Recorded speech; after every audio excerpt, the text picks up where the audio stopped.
Shalom. Shalom, Yesharala. First and foremost, I want to start by giving all praises, honors, and glories to Yahweh, Bahashem, Yahweh Shai, Bahashem, Rakakwadash. Double honors to the apostles and elders of Great Millstone for teaching 100% truth. Wa Barakatham to the 144,000, as well as the rest of the elects. May peace and blessings be unto your households. It's your brother Gadal from the Great Millstone Dallas branch, and in this quick lesson, just going to get into basically being aware of that. Watch out for that complacent spirit in the truth, right? Watch out for that complacent spirit in the truth, right? And what I mean by that, we're going to pretty much get into the word, what does complacent even means, right? And there's a reason why I said in the truth, mainly in the truth, because it's going to affect you the most in the truth. I'm going to go ahead and get that word. I'm going to go ahead and get the word complacent, all right? This is the AI Google definition overview. It says complacent is an adjective that means feeling too satisfied with your own life, work, or skills. When you are complacent, you stop trying to grow or fix problems because you feel safe. This can lead to missing hidden dangers or making big mistakes, right? Exactly. That's exactly what this can lead to. And I'm speaking more so for the truth, because being complacent in life is not good. You should be always wanting to better yourself, better your situation in life. There's nothing wrong with doing that type deal, but you should be always striving to be better. But the biggest thing, keeping the main thing, the truth first, right? Trying to do better in your life, but with having the truth on the forefront of your mind, making sure you're doing what you got to do for it. The Lord, Yahweh Shem Shai first. Because if you have been given the wisdom and knowledge and understanding, you understand that, bro, this truth matters more than your job. This truth matters way more than your life. Really, you're not even living here. If you want to be honest, we're slaves. Fuck this life, right? We're dead, right? We're dead here. This ain't living, man. We're surviving. That's what we doing. Right, but like I said, we're not against you bettering yourself here, but as long as you are keeping Yahweh B'Shem Shai first, always do that, and you will never go wrong, right? Because you will, speak to myself first and foremost, you will be tested with certain things to where, like, your job might mess around. You might have a chance to earn an immense amount of money, right? An immense amount of money, but it compromises your ability to do the work. Which one you going to choose, right? If you choose to compromise your ability to do the work, which is you take that offer, then you're hurting yourself in the spirit, right? You're hurting yourself in the spirit tremendously. But if you choose to follow, pass on it, even though you mess around, might need the money, or however got to say it, but if you choose Yahweh B'Shem Shai first, then he will. It might hurt for a second at first, but the Lord will reward you, right, with something better than what you just got offered, And the ultimate reward would be salvation, ultimately. But the Lord still will reward you for that decision you made, choosing Him over that, right? Because, and it goes back to the point of being complacent. Because if you're complacent in this truth, you're not gonna be trying as hard. Like it says, you will not be trying to grow or fix problems within yourself, meaning you're going to stop examining yourself. You're going to stop like trying to do better. You're going to be like, I'm good. I do this, I do that. I'm just chilling, I'm doing it. But, I'm kind of, I'm good. I can kind of step into this field more, my life more, right? Because that's what's going to happen.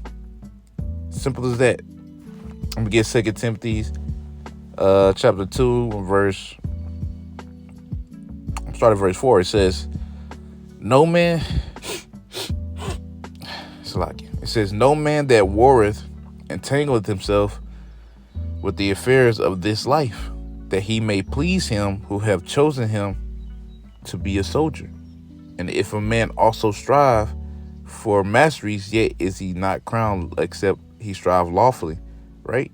So no man that warreth is entangleth himself with the affairs of this life. You got to be very careful of that, because if you get complacent in the truth, then you start to look at your life more. You be like, okay, let me now you have your moments in the truth where you might end up being complacent, but you got to catch that through the Spirit. But really, if you're being honest, man, you'll be always growing in that sense if you're always examining yourself, right? But I remember Apostle Ramlov said this, man, because in the beginning of the truth, that's when you're gonna have like your biggest growth, because you're just now learning everything, right? The names, the 12 tribes, being the chosen people. You learning everything, man. Beginner truth is probably when you're gonna be growing the most, I can say, as Apostle Ramlov said a long time ago, growing a lot. And then as you get maybe, a couple years under your belt, then, you'll be growing, but you'll just grow, a little slower, because you'll reach a certain point and then you'll start growing a little slower. That's just how it is in this truth. But key word, you'll keep growing though. You don't stop. Right? Yes, because, it's a lot more than learning the scriptures, because then it gets to a point to, okay, now you got to apply all these things that you learn. And all that takes time. All of that takes time. Too lucky. I'm gonna let my window down. Shit. Fuck. Something ain't right.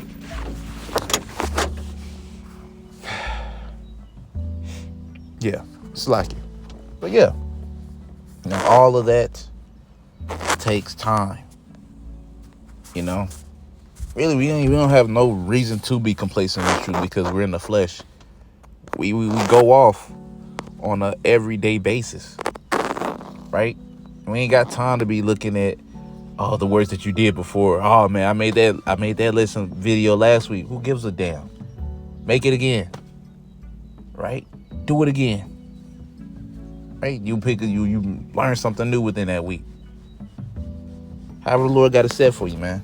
Because you got to make sure that, speaking to myself first and foremost, doing the work, right? Especially if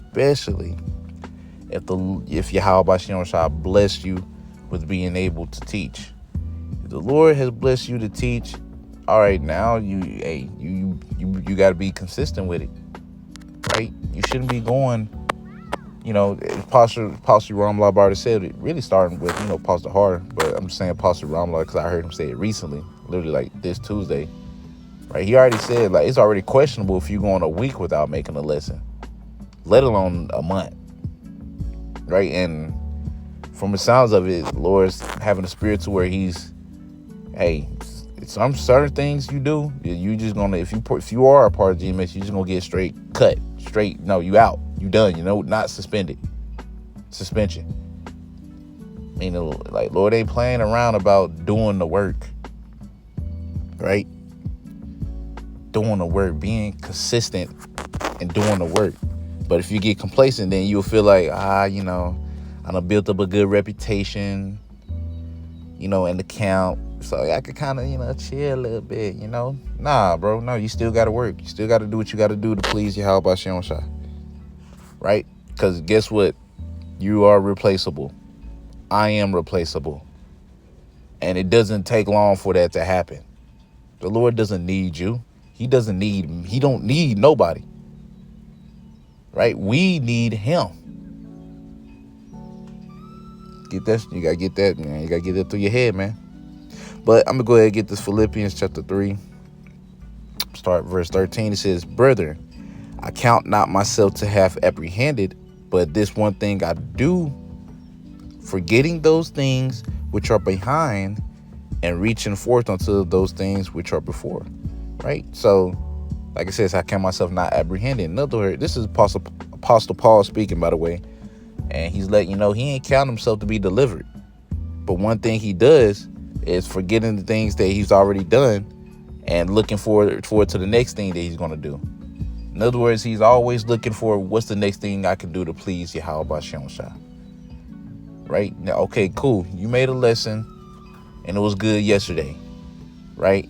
You know, I did this for a brother and you did that and it was yesterday. All right, so what's next? What's next? You always got to be looking forward to what's next. What I'm going to do next to please Yahweh B'Shem Shah. You know? And that's all to the best of your ability. Because Yahweh B'Shem Shah, he knows if you're trying. Right? He knows if you're trying. As well as he knows when you're not trying. You know? Because there's a balance within all of this. You know, you don't want to burn yourself out. You know, everybody's not like, you know, Apostle Tahar, Elder Manat Zaba, Elder Yashwamba, you know, and countless other brothers, man. Right? You're making 3 videos a day. Apostle Tahar making 3+ videos a day. Easy. Like clockwork. Everybody's not finna do that. Right? Everybody's not even finna make a lesson every day. You know? But you can at least do 3 times a week. At least. That's the least you can do. You know? And that's speaking to myself first and foremost, man. That's the least I can do is 3 times a week at least. You know? But, yeah. So always looking forward to the next thing to do. Always examine yourself, seeing what you can do better and what you can work on in the spirit, man. You know, because like I said, we are in the flesh. And what that means with you being in the flesh is always something wrong. It's either a demon, a new demon you may have to deal with, or it could be the old demon but stronger. That you got to battle that again. And it sucks. But that's just the condition of the battle, man. The Lord, Yahweh B'Shem Shai, he wants you to fight. Right? And sometimes they do get to the point to where, you know, you may, you know, you like something has to happen to you for you to snap out of it ultimately. Right? That's just how it goes for, you know, certain things in your walk. And it sucks, but like, if it's for your salvation, then the Lord, he gonna do it. Right? You know, I pray and hope that, you know, I could just get it through like other men, you know, because a lot of these things, apostles, elders, officers, they warn you about. It's just some things, you know, you just have to go through. Right? And there's certain things I don't want to go through that's detrimental to my salvation. That's really detrimental. Right? Right? For example, I'll say being brotherly. You know, if you have a problem, you might be cutthroat in the scriptures, but you got a problem with being brotherly, then that's very detrimental to your salvation. Because you understand that Yahweh B'Shem Shai, he really looks at how you treat his men. If you treat his man like shit, you might be cutthroat in his scriptures, but if you treat his man like shit, matter of fact, let me get that. Because even Apostle Paul understood that. Let me just get that real quick so I ain't just completely dry talking. I get slipping my mind.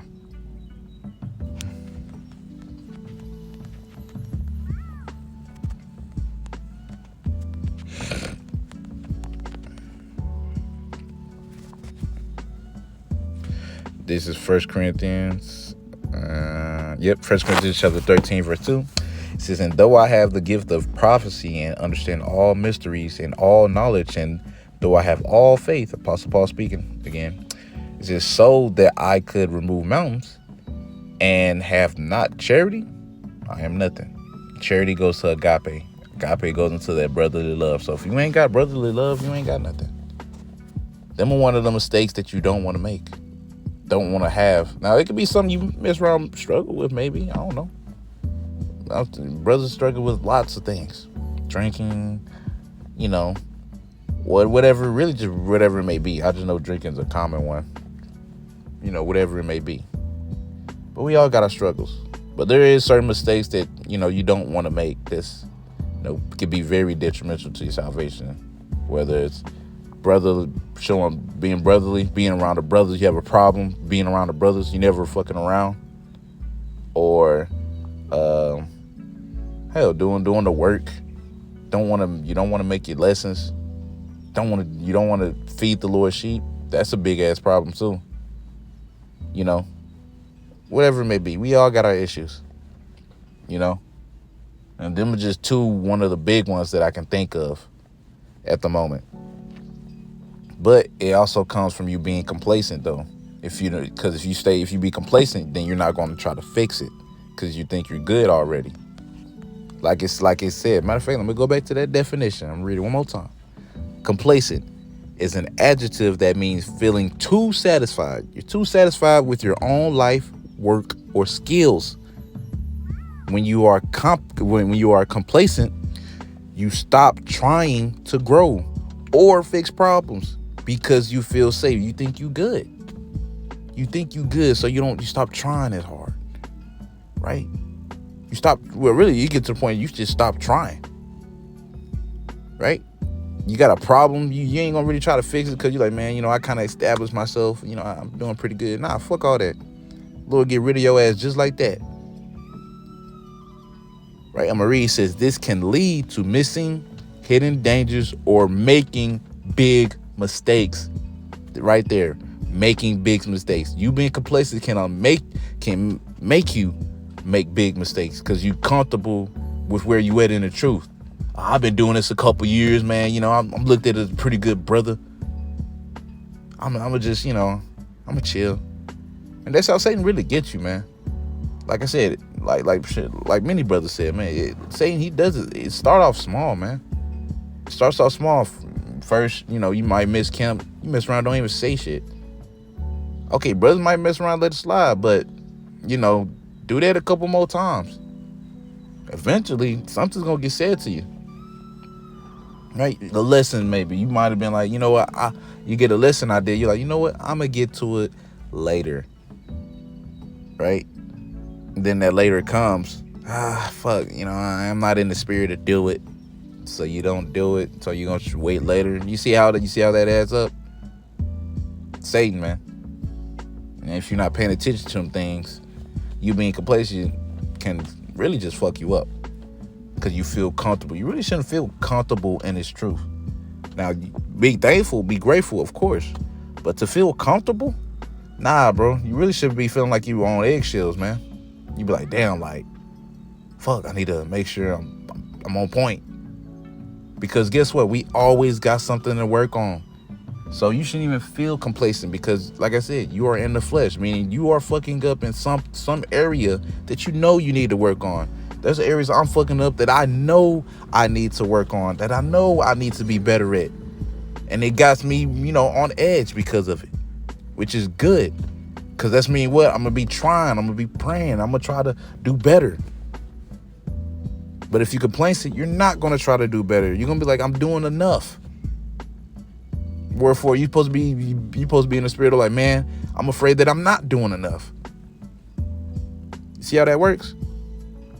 But anyways, Lord willing, the point, was made and y'all got the understanding. But man, I feel like the point was made. Lord willing, y'all understood through the power of spirit, y'all by Shem Shai. But I'm going to end it off by saying, Kal Halal, Yahweh Bahashem, Yahweh Shai, Bahashem Rakakwadash. Double honors to the apostles and elders of Great Millstone for teaching 100% truth. And until next time, I say, Shalom, Yesharala.